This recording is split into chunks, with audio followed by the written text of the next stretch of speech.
Kerala literature festival വേദിയിൽ MT പറഞ്ഞതിൽ communist പാർട്ടിക്കുള്ള മുന്നറിയിപ്പുണ്ടെന്ന് കവി കെ സച്ചിദാനന്ദൻ പറഞ്ഞു. ആൾക്കൂട്ടത്തെ സമൂഹമാക്കി മാറ്റാൻ കഴിയണം. വ്യക്തിപൂജ കമ്മ്യൂണിസ്റ്റ് രീതിയല്ല. വ്യക്തിപൂജയ്ക്ക് വിധേയരാകുന്ന നേതാക്കൾ അത് പാടില്ലെന്ന് പറയണം. ഇടതുപക്ഷ സഹയാത്രികനായ സച്ചിദാനന്ദൻ ഏറെ ബുദ്ധിമുട്ടിയാണെങ്കിലും ഇത്രയും പറഞ്ഞൊപ്പിച്ചു. അതേസമയം ഇടതുപക്ഷ പ്രീതി നഷ്ടപ്പെടാതിരിക്കാൻ MTയുടേത് അധികാരത്തെപ്പറ്റിയുള്ള പൊതുവായ അഭിപ്രായമാണെന്ന് കൂടി അദ്ദേഹം കൂട്ടിച്ചേർത്തു. MTയുടെ പ്രസ്താവന മുഖ്യമന്ത്രിക്കെതിരെയാണെന്ന് താൻ കാണുന്നില്ല. വ്യാഖ്യാനം പലതുണ്ടാവാം. ഉരുണ്ട് കളിച്ചുകൊണ്ടായിരുന്നു സച്ചിദാനന്ദന്റെ പ്രതികരണം. ഒരാളെയോ സന്ദർഭത്തെയോ MT ചൂണ്ടിപ്പറഞ്ഞിട്ടില്ല എന്നാണ് സച്ചിദാനന്ദൻ പറയുന്നത്. കേരള സാഹചര്യത്തെക്കുറിച്ചാണെന്നോ അല്ലെന്നോ പറയാനാകില്ല.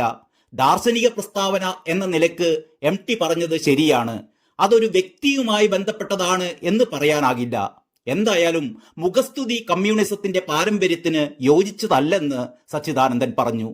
വിമർശനം കേരളത്തിൽ മാത്രമായി ചുരുക്കേണ്ടതില്ല, കേന്ദ്രത്തെ പറ്റിയുമാകാം. പ്രധാനമന്ത്രിയുടെ നിലപാട് രാജ്യത്തെ അപകടത്തിലാക്കുന്നതാണെന്നും സച്ചിദാനന്ദൻ ബാലൻസ് ഒപ്പിച്ചുകൊണ്ട് പറഞ്ഞു. സാഹിത്യ അക്കാദമി പ്രസിദ്ധീകരിച്ച പുതിയ പുസ്തകങ്ങളിൽ രണ്ടാം പിണറായി സർക്കാരിന്റെ പരസ്യം അച്ചടിച്ചതിനെതിരെ പ്രതികരിച്ച സച്ചിദാനന്ദൻ പിന്നീട് ആ അഭിപ്രായം വിഴുങ്ങി പിണറായി ഭക്തി പ്രകടിപ്പിച്ചത് നേരത്തെ കേരളം കണ്ടതാണ്. അക്കാദമി പുതുതായി പ്രസിദ്ധീകരിച്ച 30 പുസ്തകങ്ങളിൽ കവർ പേജിൽ കൈകൾ കോർത്ത് കരുത്തോടെ രണ്ടാം പിണറായി സർക്കാർ രണ്ടാം വാർഷികം എന്ന് അച്ചടിച്ചതാണ് വിവാദമായത്. അക്കാദമി പുസ്തകങ്ങളിൽ സർക്കാർ പരസ്യം അച്ചടിച്ച നടപടി തന്നെ ഞെട്ടിച്ചുവെന്ന് പറഞ്ഞ് അക്കാദമി പ്രസിഡന്റായ സച്ചിദാനന്ദൻ ഫേസ്ബുക്ക് പോസ്റ്റ് വഴിയും ഇന്ത്യ ടുഡേയോട് നടത്തിയ നേരിട്ടുള്ള പ്രതികരണം വഴിയും കടുത്ത നിലപാടാണ് ആദ്യം എടുത്തിരുന്നത്.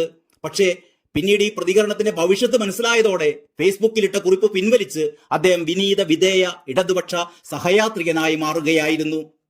ഇന്ത്യയിൽ മതേതരത്വം തകരുമ്പോൾ നരേന്ദ്രമോദി സർക്കാർ കാഴ്ചക്കാരായിരിക്കുന്നു എന്ന് ആരോപിച്ചുകൊണ്ട് മുൻപ് കേന്ദ്ര സാഹിത്യ അക്കാദമി പുരസ്കാരം നിരസിച്ച കവിയാണ് സച്ചിദാനന്ദൻ എന്ന് നാം ഓർക്കേണ്ടതുണ്ട്.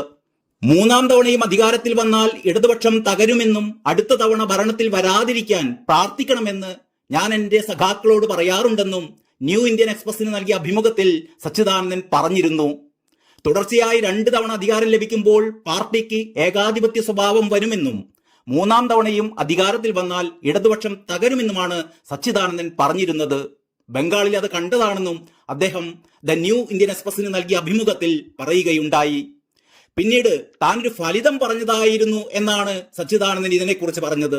വെട്ടേറ്റു വാടുന്ന നീതിയുടെ വൃക്ഷമേ, ഒരിലയിൽ ഒരു വരിയെങ്കിലും എഴുതി കാറ്റിൽ താഴെയിടൂ. ഭീരുവിന്റെ നിശബ്ദമായ ആകാശം ഒരു പെരുമഴയുടെ ശീൽക്കാരം കൊണ്ട് ഭേദിക്കൂ.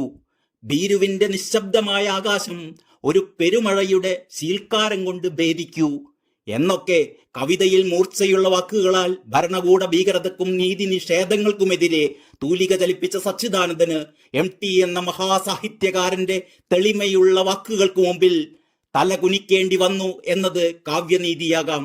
News desk, Kalakaumudi.